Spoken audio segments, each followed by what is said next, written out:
सवाल स्टूडियो से आ रहा है आपके लिए। अवनीश जी कुछ पूछना चाह रहे हैं आपसे, जवाब दे दीजिएगा। बोले मैं सिर्फ निवान जी ये पूछ रहा हूँ कि जब स्वाति मालीवाल के साथ सीएम हाउस के अंदर जो कांड हुआ था, जिसमें विभव शामिल था, जो पंजाब सरकार में एडवाइजर है, जो शायद विदेश में है कहीं इस समय, वो भी ऑपरेशन लोटस का हिस्सा था। स्वाति मालीवाल के साथ जो हुआ था उस समय 1 साल पहले शुरू कर दिया था बीजेपी ने। राघव चड्ढा जब लंदन में थे अपना, वो मतलब ऑपरेशन लोटस का हिस्सा थे वो। हरभजन सिंह ने जब ये कहा था कि एक झंडे का, कि हमारे झंडे में नहीं है, हम आसमान में है चांद सितारा, तो ये सब ऑपरेशन लोटस का हिस्सा था क्या? देखिए आप सीनियर, और आप पहचान भी नहीं पाए। आप और आप कह रहे हैं कि आप, एक छोटा सा सवाल है नियान, आप कह रहे हैं कि आम आदमी पार्टी में आने से पहले या सांसद बनाने से पहले ये लोग इररिलेवेंट थे, तो आपने ऐसे इररिलेवेंट लोगों को आपने राज्यसभा भेज दिया। आपने कहा ना, आपने कहा कि आने से पहले वो इररिलेवेंट थे। अच्छा, तो जवाब आपने इररिलेवेंट लोगों को भेज दिया। निवान जी आज का शब्द बन गया इररिलेवेंट। अब इस इररिलेवेंट को समझा दीजिए। हमारी पार्टी में सारे वो नॉर्मल और इररिलेवेंट लोग ही हैं, आम लोग हैं। हम आम लोगों को ही विधायक बना दिया, आम लोगों को मंत्री बना दिया, आम लोगों को राज्यसभा में भेज दिया। और राज्यसभा मिलने के बाद अगर वो पंजाब के लोगों को ऐसे धोखा देना चाहते हैं तो वो उनकी मर्जी है, आम आदमी पार्टी नहीं रोक सकती उन्हें। लेकिन ये पूरे देश के सामने है कि किस तरह से बीजेपी सीबीआई ईडी का मिसयूज करके नेताओं के ऊपर फर्जी केस करके, ऐसा ही होता है जब दूसरे के घर को देखते रहते हैं ना, तो अपने घर में कब फूट पड़ जाती है पता नहीं चलता है निवान जी। और ऐसा ही आपके साथ हुआ है, बीजेपी पर इतने फोकस्ड हो गए आप कि आपको पता नहीं चला कि आपकी पार्टी के अंदर क्या हो रहा है। और निवान जी, एक आध नेता की बात होती तो शायद आपकी बात मुझे रिलेवेंट लगती, लेकिन अब मुझे आपकी बात इररिलेवेंट लग रही है। वो इस वजह से क्योंकि यहाँ 7 सांसद एक साथ चले गए। इससे पहले कितने नेता गए, लिस्ट लेकर बैठ जाऊंगी तो आपकी कलई खुल जाएगी निवान जी।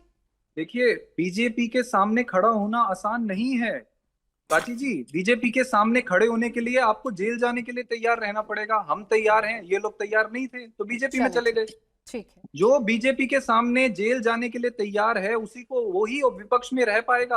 हाँ। नहीं तो ये सब वॉशिंग मशीन में साफ होके बीजेपी में चले जाएंगे।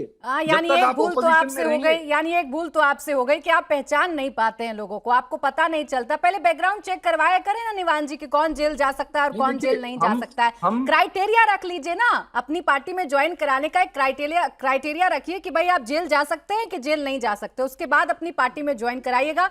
तो ये इररिलेवेंट और रिलेवेंट की जो आप बातें कर रहे हैं शायद आपको आज ना करनी पड़े।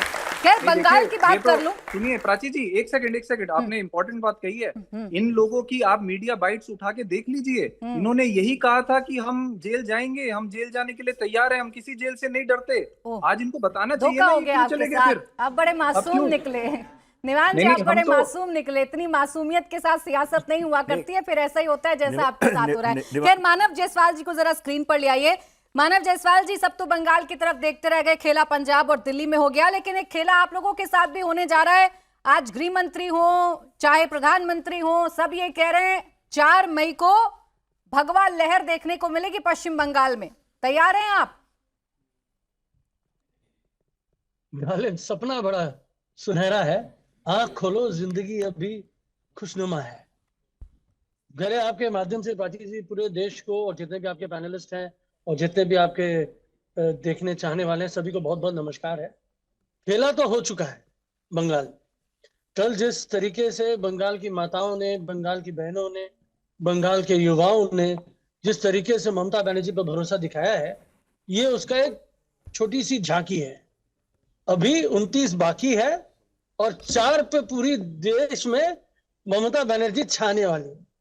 और जहां तक बात है, मैं सुन रहा था विमान जी को, जिस तरीके से ऑपरेशन लोटस की बात हो रही है, मैंने ये तो प्रमाणित है कि पूरे देश में मात्र बंगाल ही ऐसा है जहां तृणमूल कांग्रेस में बीजेपी के भी नेता आते हैं, या उल्टी गंगा बहती है।